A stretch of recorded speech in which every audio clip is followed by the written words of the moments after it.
तर बघा, ज्यांच्या डोक्यावर मात्र गुरूंचा हात आहे त्यांना जगाच्या पाठीवर कोणालाही घाबरण्याची गरज नाही. हॅलो नमस्कार, मी गायत्री पाटील तुमच्या सर्वांचे अगदी मनापासून स्वागत करते आपल्या यूट्यूब चॅनलवर.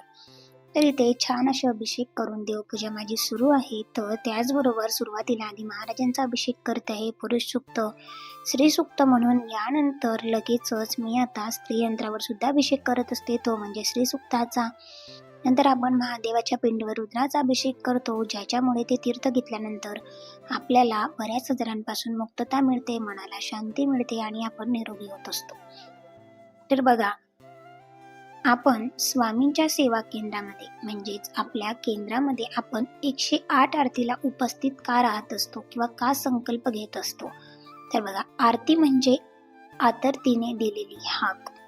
ज्या सेवेकरांना आपले सगळेच प्रश्न मार्गी लागावे असे वाटत असेल तर त्यांनी स्वामींच्या मात्र 108 आरतीला हजेरी लावावी किंवा हजर राहावं. स्वामींच्या केंद्रात आपण 108 आरतीला का जात असतो, तर बघा, त्याच्यावरच इतकं छान असं उत्तर आहे. बघा, आपण ज्या वेळेस आरतीला हजर राहतो त्यावेळेस आपल्या मस्तकाभोवती पितरांचे दोष, कलियुगाचे दोष, आपल्या पूर्वजन्मीचे दोष हे सतत एका वलय चक्रात गोल गोल फिरत असतात. म्हणून आपण आज सतत अडचणी येत असतात. मग त्यांचे स्वरूप अनेक प्रकारचे असते, जसे आर्थिक समस्या, नोकरी समस्या, विवाह समस्या, संतती समस्या, घरातील विनाकारण वाद विवाद, तंटी, अजून बरेच काही. बघा, आपण जेव्हा जन्माला येतो तेव्हा आपण पुनर्जन्माचं बरंच काही ऋण घेऊन इथे आलेलो असतो. प्रत्येक जण हा श्राप किंवा पाप किंवा बऱ्याचशा अशा गोष्टी घेऊन तो जन्माला आलेला असतो. कारण 84 लाख योनीतून हा आपला मनुष्य जन्म आपल्याला मिळालेला असतो.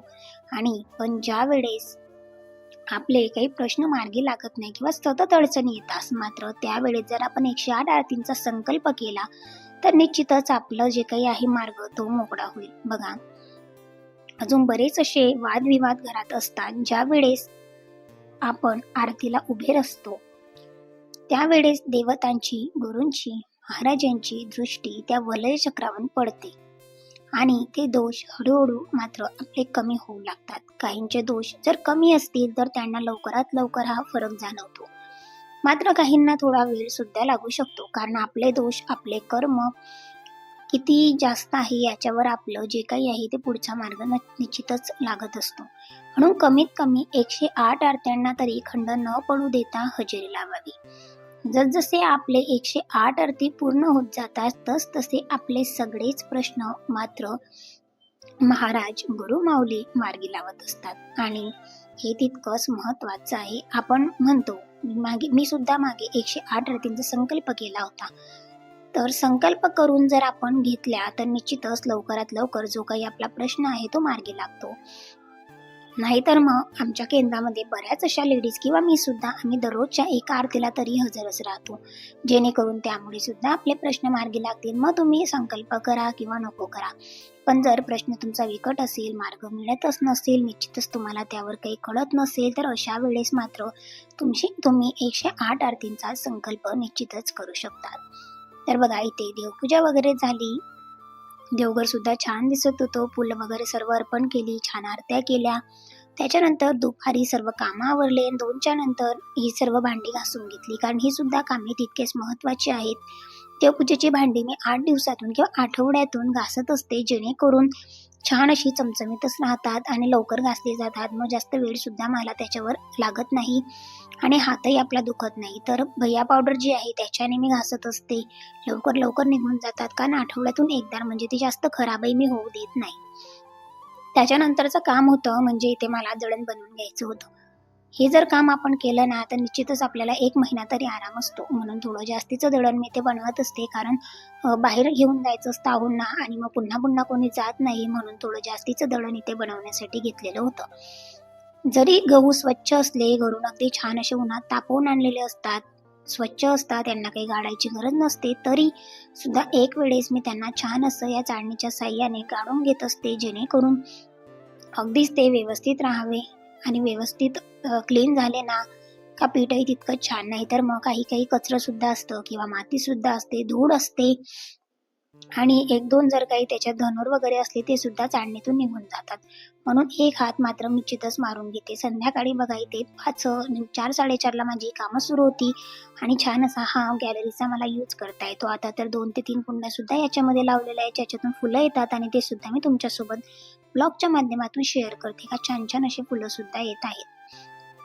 त्याच्यानंतरच अगदी व्यवस्थित असं गाळून घेतलं आणि असं जर दळण तुम्ही दिलं ना तर छान असतं. बऱ्याच बायका काय करतात, डायरेक्ट उचललं का डायरेक्ट देऊन देतात आणि मग ते सगळं काही ज्याच्यात आहे कचरं वगैरे किंवा धनूर वगैरे असतील मग ते सुद्धा त्याच पद्धतीने ते आपल्या घरात येतात.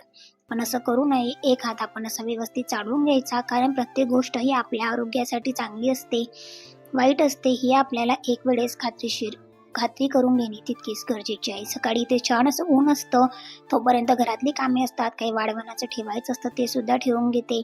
पण दुपारी 3च्या नंतर इथे छान अशी सावली येऊन जाते आणि म्हटलं घरात पुन्हा धूळ होईल, कारण छान अशी फरशी वगैरे मी क्लीन केलेली होती, म्हणून घरात धूळ होऊ नये म्हणून मी इथे गॅलरीमध्ये बसलेली होती आणि अशासाठी गॅलरी सुद्धा छान मला वापरण्यात येते.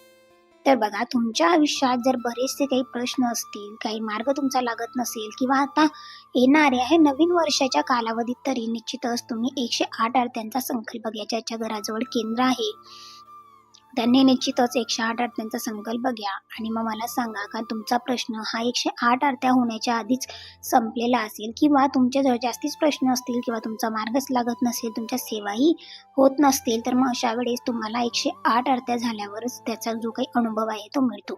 त्याचबरोबर 108 आरत्या तर आपण करणारच आहोत, पण त्याचबरोबर निश्चितच आपण दररोजची जी नित्यसेवा आहे आपल्याला परमपूज्य गुरु माऊलींनी जी काही दिलेली आहे, मग ते श्री स्वामी स्वामी चरित्र सारामृताचे 3 अध्याय आणि श्री स्वामी समर्थ मंत्राचा 11 माळी जप, या पद्धतीने ही सेवा तुम्हाला करायची आहे. त्याच्यामुळे तुमचा जो काही प्रश्न आहे तो निश्चितच लागेल. मग घरामध्ये पितृदोष असतो, वास्तुदोष असतो, वादविवाद कटकटी हे त्यामुळे सुद्धा होत असतात किंवा आपलं पुनर्जन्माचं आपण काय घेऊन आलेले आहेत आणि ते दोष कमी करण्यासाठी तुम्हाला संकल्पयुक्त सेवा किंवा सामूहिक सेवा याच्यामध्ये जास्तीत जास्त सहभाग व्हावा लागतो. तेव्हाच त्रास तर होतोच. जर जास्तीचे दोष आपल्यात असतील तर निश्चितच तुम्हाला सामूहिक सेवेमध्ये त्रास होणारच आहे.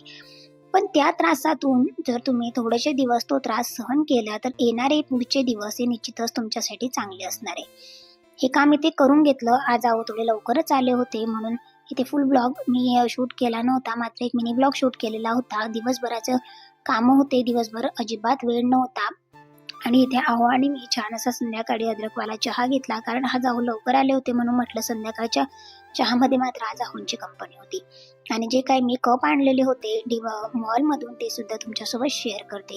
सो तुम्हाला आजचा ब्लॉग कसा वाटला नक्की कमेंट्स करून सांगा आणि निश्चितच तुम्ही सुद्धा 108 आरत्यांचा संकल्प घ्या आणि नित्यसेवा ही कंटिन्यू करा, जेणेकरून महाराज निश्चितच येणाऱ्या नवीन वर्षामध्ये प्रत्येकाचं आयुष्य, प्रत्येकाच्या घरामध्ये छान अशी भरभराट होणार आहे.